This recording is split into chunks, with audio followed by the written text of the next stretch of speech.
Bom dia, boa tarde, boa noite. Eu não tenho dúvida nenhuma de que o Tite está formando um novo esquadrão.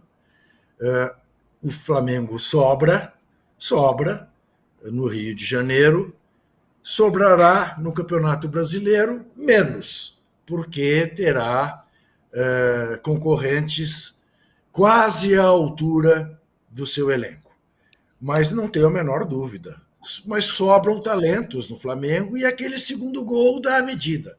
Aquele segundo gol é desses gols assim que quem está brigado com o futebol se reconcilia com o futebol. Tal a beleza do gol, tal a exposição de talentos que aquele gol demonstrou. Então, é muito difícil ganhar do Flamengo. E se o Flamengo, além do mais, consegue e tem conseguido montar um sistema defensivo que o impeça de levar gols, alguém tem dúvida que o Flamengo sempre fará gols, mesmo sem o Gabigol no time? Não, porque o Flamengo faz gols. O Flamengo tem um bando de jogadores na frente que são diferenciados em relação ao que nós temos no futebol sul-americano. Então, não tenho dúvida. O Flamengo está no rumo certo, vai fazer um novo esquadrão, teremos com o que nos divertir, aqueles que gostam de bom futebol. Te agradeço ter começado pelo Flamengo, porque preciso contar aqui a todos que nos veem que o ambiente dos bastidores Hostil, de hostil. bola, aquele bate-papo que a gente faz um pouco antes do programa começar, está bastante agressivo. Preste atenção na participação, principalmente de Danilo Lavieri, porque tenho para mim que hoje ele vai lavar a roupa suja em público. Em público. Vamos ver se ele sustentará publicamente aquilo que ele disse nos bastidores do poste de bola. Estou muito curioso por ver a primeira participação de Danilo Lavieri. O Fluminense, a verdade é que quase não teve nenhuma chance no jogo, né? Era um clássico, é verdade, mas o Flamengo foi absolutamente soberano durante todo o jogo e ainda com a cereja no bolo, aquele golaço no segundo tempo, contou com a colaboração ali do Fábio, que falhou, mas um golaço e o Flamengo vai ficando forte e sem tomar gol, não toma gol de ninguém.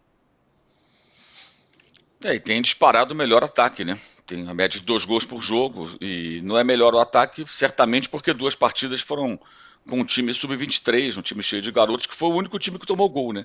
O gol do Nova Iguaçu num empate 1-1, enquanto os titulares jogavam lá nos Estados Unidos, aquelas 2 partidas contra a Filadélfia e Orlando. Bem, o Fluminense ontem teve 4 finalizações, é um dos índices mais baixos. Eu estava até vendo aqui com o Opta, que faz as estatísticas, né? Teve um jogo com o São Paulo no passado, 1-0, São Paulo no Morumbi, e teve um jogo contra o Botafogo no Maracanã, que foi 1-0 para o Botafogo. E nesses 2 jogos o Fluminense finalizou menos até, finalizou 3 vezes contra o Botafogo e finalizou 4 vezes, igualzinho, contra o São Paulo. Contra o Manchester City, por exemplo, né? Aliás, não sei se vocês viram o meme do Manchester City, do Popó e o Bambam, foi bem engraçado. Mas enfim, o Manchester City, Fluminense, Popó e Bambam, né? Quem caiu primeiro, digamos assim. Tem um meme que é muito engraçado circulando. Mas o City finalizou, o Fluminense contra o City finalizou 5 vezes, mais do que contra o Flamengo.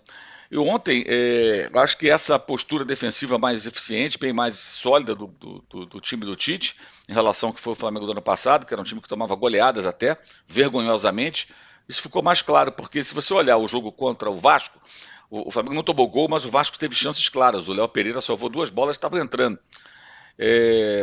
Quanto o Botafogo, o Tiquinho teve chance no primeiro tempo, chance muito boa dentro da área, e outra pequena área que ele criou, um chute cruzado, até parecido com o gol de ontem do Pedro, e na primeira trave o Júnior Santos desviou para fora, outra chance clara do Botafogo. A bola não entrou, mas houve oportunidades. E quanto Volta Redonda, o Flamengo tomou uma bola na trave, por exemplo.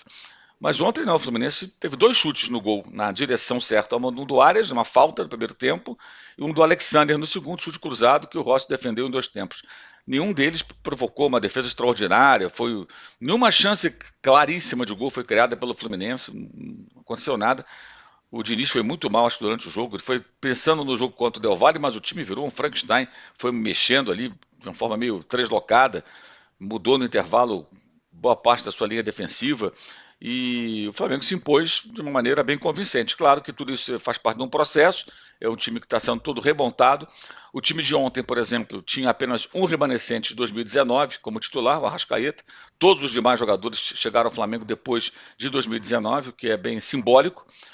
E o time ontem teve um bom aproveitamento das chances criadas, porque não criou tantas, o adversário bem mais difícil do que os outros, evidentemente, que vinha enfrentando no campeonato, mas quando criou, chegou ao gol. E o segundo gol, uma jogada por dentro, ali, abrindo a defesa adversária.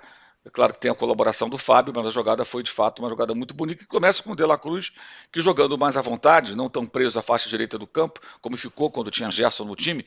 O Gerson vai fazer uma cirurgia, né, vai ficar fora cerca de 2 meses ao todo. O De La Cruz cresce bastante, né?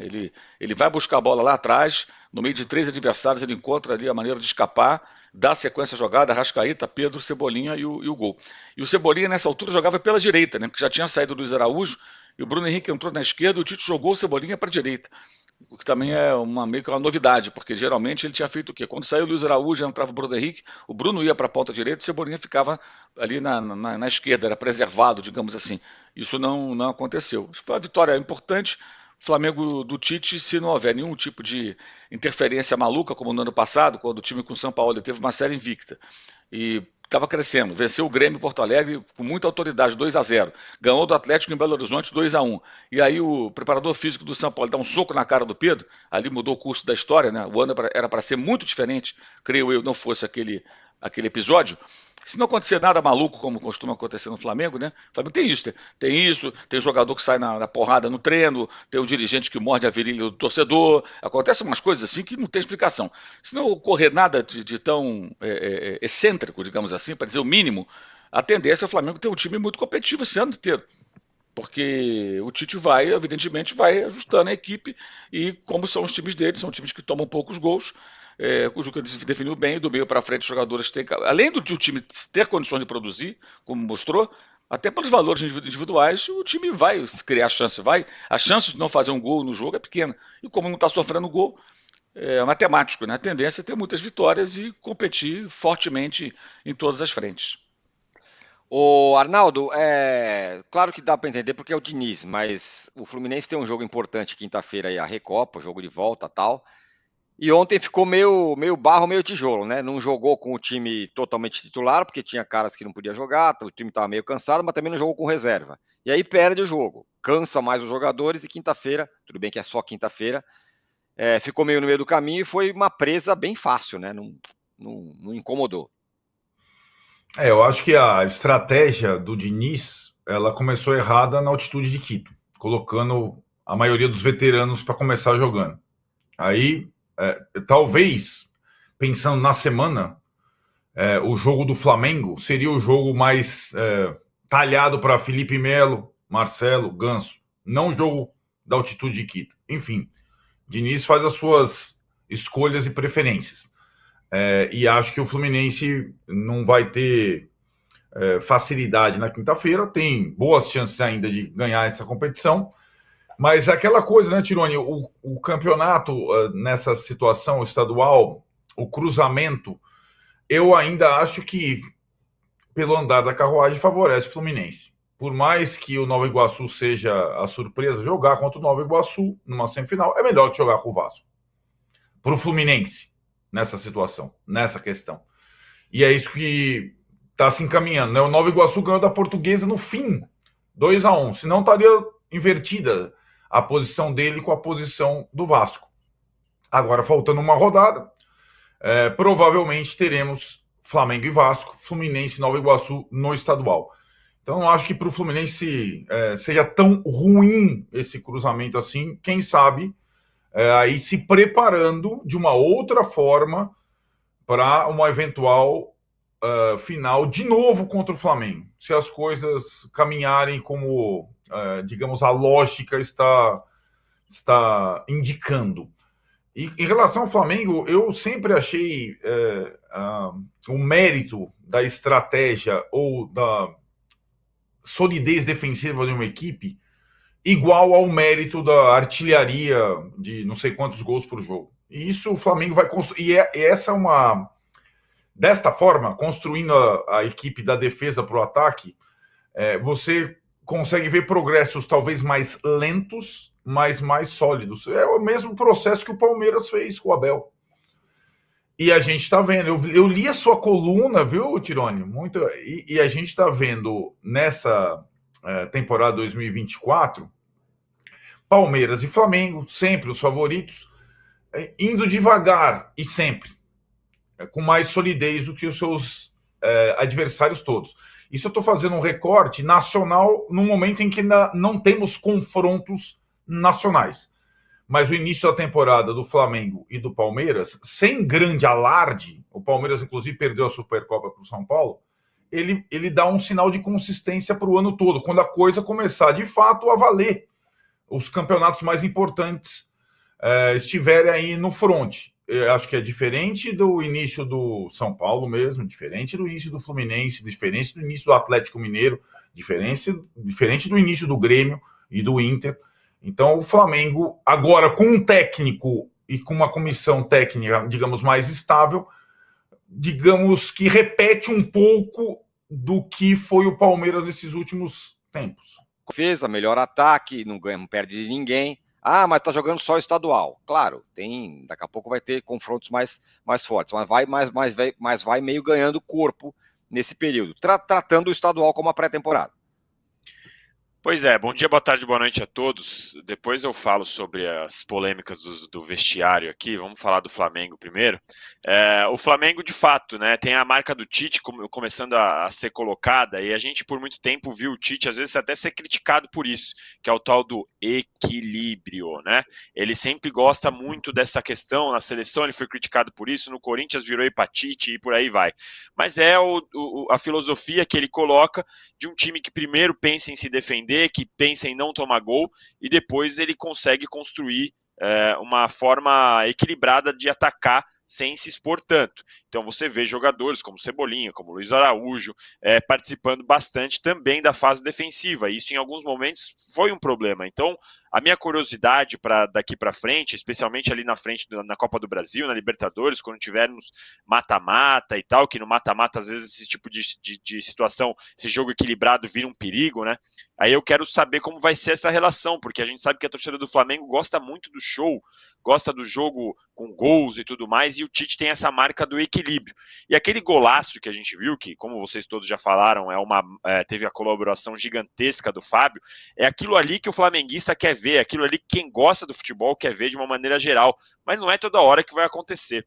Então o Tite vai ter essa marca, e eu estou curioso para saber ao longo do ano como vai ser essa relação do equilíbrio titista com a expectativa, a torcida ansiosa que o Flamengo já mostrou nos últimos tempos. Eu, como vocês sabem, sempre elogiei o trabalho do Tite, eu acho que é um trabalho sempre muito consistente e que ele consegue tirar o melhor. Como o Arnaldo disse, o elenco do Flamengo é de longe o melhor do que todos, melhor no titular do que o Palmeiras, é melhor no reserva do que o Palmeiras e todos os outros, e tem de fato um início bem estável. Eu queria só aproveitar aqui para falar do Tite também, uma outra coisa, como a gente elogia muito, eu elogiei muito, já elogiei muito o Tite em várias situações, mas ontem para mim ele foi muito mal ao ser questionado, inclusive pelo Igor Siqueira, nosso companheiro aqui de UOL, sobre a questão do Daniel Alves. Ele falou, eu não tenho todo o conhecimento de tudo. Ele quis pisar em ovos, uma situação que não tem muito como pisar em ovos. O cara é condenado, já tem ali todos os ingredientes, mudou de versão 5 vezes, todos os indícios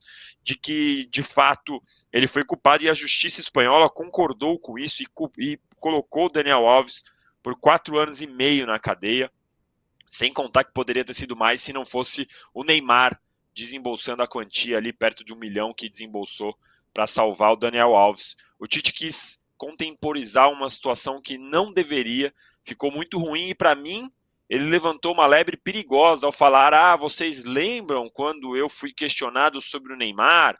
Pois é, eu não tenho todas as informações. São situações muito diferentes. Naquele momento, inclusive, a notícia foi nossa, eu estava lá na Copa América junto com o Pedro Lopes, com o Igor, todo mundo. O questionamento era sobre uma investigação em curso e como aquilo poderia afetar o ambiente da seleção brasileira. Eu estava lá vendo o treino da seleção e ao mesmo tempo estava passando polícia, carros da Polícia Civil para fazer a cariação, entrevistar, conversar com o Neymar para saber o que tinha acontecido. Então, no momento, aquela questão era essa era a questão. O Neymar acabou se machucando e nem foi para a Copa América, foi na preparação. No caso do Daniel Alves, ainda que seja em primeira instância, já tem uma condenação, a Justiça Espanhola já teve a sua primeira conclusão e ele já está preso de maneira preventiva há um tempo. Então, o Tite falar que eu não tenho todas as informações, para mim ficou muito ruim. O Tite foi muito mal nessa declaração.